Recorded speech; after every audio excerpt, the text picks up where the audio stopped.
Galahad. It is Colombia's Belagarth realm. There's various schools of LARP, but the two we relate most to, we as Belagarth, is Amtgard and Dag. We, I feel, fall right in the middle where it's like split 50-50, where you have the fantasy element to it, but at the same time, someone that's not crazy into fantasy and just like sword play could really enjoy it too.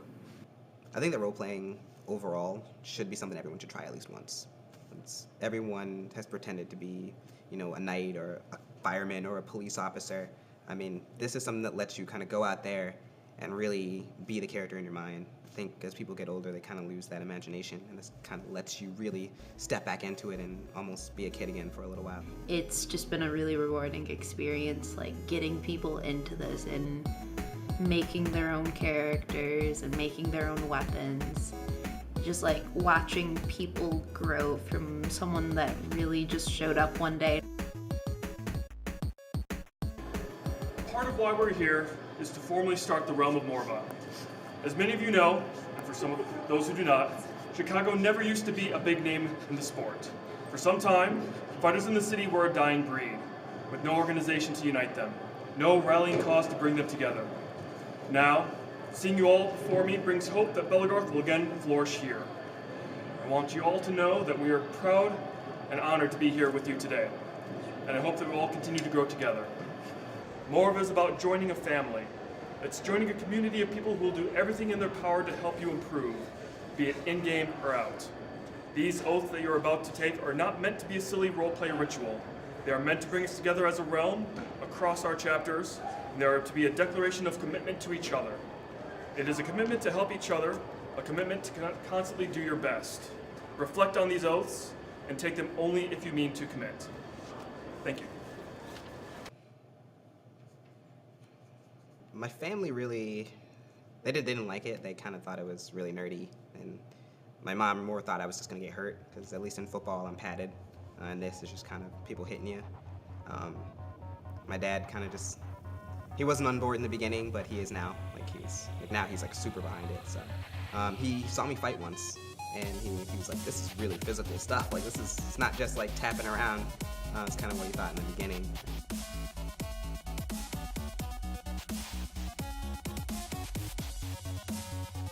And I became Gawain because he is probably one of the worst knights of the Round Table. He challenged this Green Knight, Sir Gawain and the Green Knight.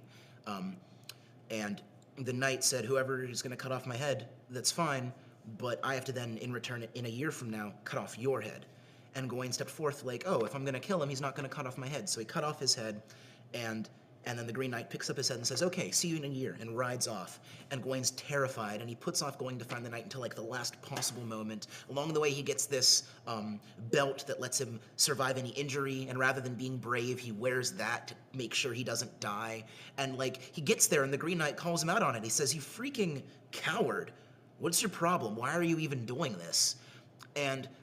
And that's kind of how I feel a lot of the time. I mean, like, early 20s is tough. Like, everybody's like, oh, being a teenager is tough, being an adult is tough. No, it's not. Compared to, like, working full-time, having to go to school full-time and figure out what you're doing with your life, it's absolutely terrifying. And I'm worried that I'm gonna become, like, this, like, slacker or a coward or something. And I guess that my name is me hoping that whenever I'm faced with these challenges, even if I mess up, there will be somebody there to, like, kind of set me back on the right path and keep going.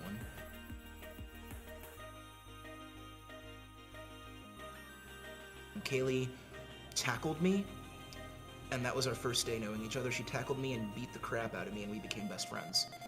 The way that people are able to go from that full energy fight mode to being friends afterwards is that I feel that everyone has the basic understanding that, this is just a game. It's an intense game, but it's a game. Just have fun, try to improve, and keep in the back of your mind that, like, we are grown men dressing up and hitting each other with foam weapons. Don't take it seriously. Don't take anything too seriously, otherwise it just becomes a chore. The LARPing community is very all-inclusive. Like, there's a place for everybody. There's a lot of people that come to events that don't even fight, but, like, they can still hang out.